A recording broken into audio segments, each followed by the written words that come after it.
Holidays-nale, adu namma GT Holidays da. GT Holidays, South India's #1 travel brand. You know you are special when you're with GT Holidays.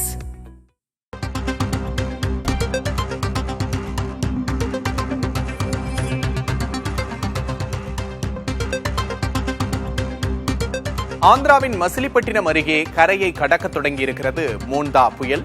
தற்போதைய அண்மை செய்தியை பார்க்கிறோம். ஆந்திராவின் மசிலிப்பட்டினம் அருகே கரையை கடக்க தொடங்கியிருக்கிறது மோண்டா புயல். மோண்டா புயல் இன்று ஆந்திராவில் கரையை கடக்கும் என்று கூறப்பட்டிருந்தது. தற்போது புயல் கரையை கடக்கிறது என்ற அண்மை செய்தியை பார்க்கிறோம். ஆந்திராவின் மசிலிப்பட்டினம் அருகே கரையை கடக்க தொடங்கியிருக்கிறது மோண்டா புயல். மோண்டா புயலின் தாக்கத்தின் காரணமாக சென்னையிலும் தொடர்ந்து மழை பெய்து வருகிறது. இந்த நிலையில் ஆந்திர மாநிலத்தில் கடுமையான மழை பெய்து வருகிறது என்ற அண்மை தகவல்கள் வந்து கொண்டே இருக்கின்றன. ஆந்திராவின் மசிலிப்பட்டினம் அருகே கரையை கடக்க தொடங்கியிருக்கிறது மோண்டா புயல் என்ற அண்மை செய்தியை பார்க்கிறோம். மசிலிப்பட்டினத்தில் மணிக்கு 68 கிலோமீட்டர் வேகத்தில் பலத்த காற்று வீசுகிறது என்ற அண்மை தகவலை பார்க்கிறோம். மசிலிப்பட்டினம் அருகே கரையை கடக்கும் என்று அறிவிக்கப்பட்டிருந்தது. தற்போது மோண்டா புயல் கரையை கடக்க தொடங்கியிருக்கிறது. 68 கிலோமீட்டர் வேகத்தில் அங்கு காற்று வீசுவதாக அண்மை தகவலை பார்க்கிறோம். ஆந்திராவில் மோண்டா புயல் கரையை கடந்து கொண்டிருக்கிறது. தற்போதைய அண்மை செய்தியை பார்க்கிறோம்.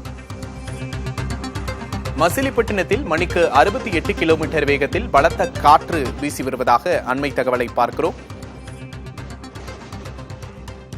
கூடுதல் விவரங்களை செய்தியாளர் வீரகுமாரிடம் கேட்டு பெறலாம். வீரகுமார், அங்கு மோண்டா புயலின் தாக்கம் எப்படி இருக்கிறது? தற்போதைய நிலவரம் என்ன?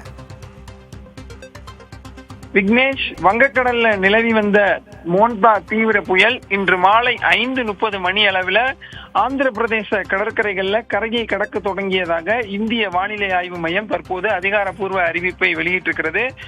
குறிப்பாக இந்த மோண்டா புயல் கடந்த அக்டோபர் 24ஆம் தேதி குறைந்த காற்றழுத்த தாழ்வு பகுதியாக உருவானது. அதனைத் தொடர்ந்து ஆழ்ந்த காற்றழுத்த தாழ்வு பகுதி, அதனைத் தொடர்ந்து காற்றழுத்த தாழ்வு மண்டலம், ஆழ்ந்த காற்றழுத்த தாழ்வு மண்டலம், பிறகு புயல், அதனைத் தொடர்ந்து தீவிர புயலாக இன்று காலை வலுப்பெற்று இன்று மாலை முதல் இரவுக்குள் கரையை கடக்கும் என தெரிவித்திருந்த நிலையில இன்று மாலை 5:30 மணி அளவில் ஆந்திர பிரதேச கடற்கரைகளை நோக்கி கரையை கடக்க தொடங்கியிருப்பது, அதாவது அந்த புயலினுடைய முன்பகுதி கரையை கடக்க தொடங்கியிருப்பதாக வானிலை ஆய்வு மையம் தெரிவித்திருக்கிறார்கள்.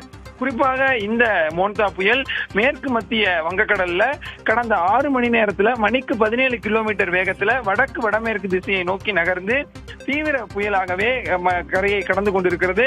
குறிப்பாக இந்த புயல் கரையை கடக்கக்கூடிய இந்த நேரத்துல சரியாக, அதாவது மாலை 5:30 மணி அளவு அந்த கணக்கின்படி ஆந்திர பிரதேசம் மச்சிலிப்பட்டினம் கடற்கரைக்கு தென்கிழக்கே சுமார் 20 கிலோமீட்டர் தொலைவிலையும், காக்கிநாடா கடற்கரைக்கு தெற்கே 110 கிலோமீட்டர் தொலைவிலையும், ஆந்திர பிரதேசம் விசாகப்பட்டினம் கடற்கரைக்கு தென்மேற்கே 220 கிலோமீட்டர் தொலைவிலையும், ஒடிசா மாநிலம் கோபால்பூருக்கு தென்மேற்கே 460 கிலோமீட்டர் தொலைவிலையும் மையம் கொண்டிருப்பதாக தெரிவித்திருக்கிறார்கள்.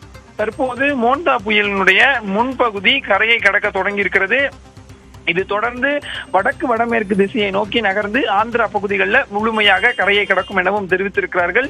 இது சரியாக அடுத்த 3 முதல் 4 மணி நேரத்தில் காக்கிநாடாவை சுற்றி இருக்கக்கூடிய மச்சிலிப்பட்டினம் மற்றும் கலிங்கப்பட்டினம் இடையே தீவிர புயலாகவே கரையை கடக்கும். கரையை கடக்கக்கூடிய நேரத்தின் போது 90 முதல் 100 கிலோமீட்டர் வேகத்திலும், இடையிடையே 110 கிலோமீட்டர் வேகத்திலும் இந்த ஆந்திர கடலோர மாவட்டங்கள்ல கரையை வீசும் எனவும் காற்றினுடைய வேகம் இருக்கும் எனவும் வானிலை ஆய்வு மையம் தெரிவித்திருக்கிறார்கள். தற்போது, அதாவது 5:30 மணி நிலவரப்படி இந்த ஆந்திர கடலோர பகுதிகளில் வீசிய காற்றினுடைய வேகத்தை பொறுத்தவரையில மச்சிலிப்பட்டினம் கடற்கரைகள்ல கிட்டத்தட்ட மணிக்கு 68 கிலோமீட்டர் வேகத்துல காற்று வீசி இருக்கிறது. காக்கிநாடா பகுதிகளில் மணிக்கு 52 கிலோமீட்டர் வேகத்துல வீசி இருக்கிறது. ராஜமுந்திரி விமான நிலையம் அந்த பகுதிகளில் மணிக்கு 50 கிலோமீட்டர் வேகத்திலும், பாபாதியா பகுதிகளில் மணிக்கு 33 கிலோமீட்டரிலும் காற்று வீசி இருக்கிறது. நெல்லூர், அதாவது சென்னைக்கு அருகில் இருக்கக்கூடிய நெல்லூர்ல மணிக்கு 25 கிலோமீட்டர் வேகத்திலும் காற்றினுடைய வேகம் வீசி இருக்கிறது. எனவே வங்கக்கடல்ல அக்டோபர் 24ஆம் தேதி உருவாகிய குறைந்த காற்றழுத்த தாழ்வு பகுதி தொடர்ந்து காற்றழுத்த தாழ்வு மண்டலம் புயல் தற்போது தீவிர புயலாக ஆந்திர கடலோர பகுதிகளில் கரையை கடக்க தொடங்கியிருப்பதாக இந்திய வானிலை ஆய்வு மையம் அதிகாரப்பூர்வமான அறிவிப்பை வெளியிட்டிருக்கிறது. தற்போதைய நிலவரத்திற்கு நன்றி Veerakumar. Holidays-nale, adu namma GT Holidays da. GT Holidays, South India's #1 travel brand. You know you are special when you're with GT Holidays.